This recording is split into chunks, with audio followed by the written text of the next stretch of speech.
Bakıda 3 nəfərlik bir ailənin ortabab özəl çimərlikdə gün keçirməsi necə başa gəlir? İndi biləcəksiniz. Həftə sonu səhər Yasamala daha yaxın olan Şıxov istiqamətində yola çıxdıq və burada məşhur akvaparkı seçdik. İçəri giriş bir nəfər üçün həftə içi 15, həftə sonu isə 20 manatdır. 5 yaşa qədər uşaqlar üçün ödənişsizdir. Girişdə əlavə 3 manat da parkinq üçün aldılar ki, bu məqam xoşumuza gəlmədi. Onsuz da təkcə girişə 40 manat veririksə, parkinq də buna daxil olsa daha yaxşı olardı.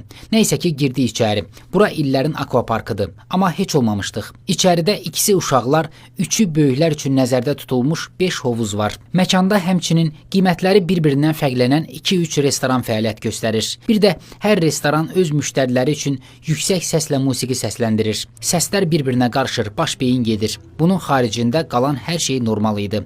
Özünlə içəri hər hansı qida məhsulu keçirə bilməzsən. Amma bu qadağa belə başa düşdüm ki, nisbidir. Çünki keçirənlər vardı. Girişdə maşını və ya çantanı yoxlamırlar. Əsas prinsip odur ki, buradan da nəsə alasan. Yalnız öz gətirdiklərinlə kifayətlənsən, gəlib irad bildirirlər. Məkanda uşaqların və böyüklərin əyləncəsi üçün bir neçə su attraksiyonu və digər maraqlı elementlər vardı. Leylanın hovuz keyfi nəyə desən dəyərdi. O ki var, əyləndi, dadını çıxartdı. Hovuzun suyunun təmiz olub olmamasından əmin deyiləm. Özləri andaman eləyir ki, tez-tez yeniləyirik. Dənizin özü isə təəssüf ki, çirkli idi.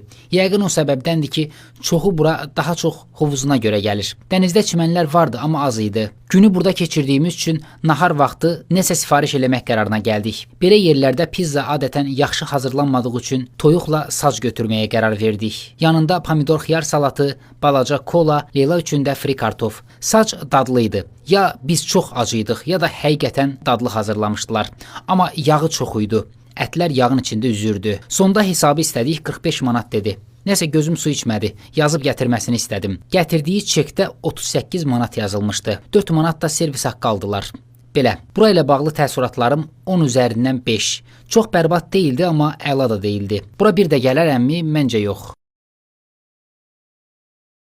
Dostlar, kanalıma abunə olmağı və bol-bol şərhlər yazmağı unutmayın. İzlədiyinizə görə təşəkkürlər.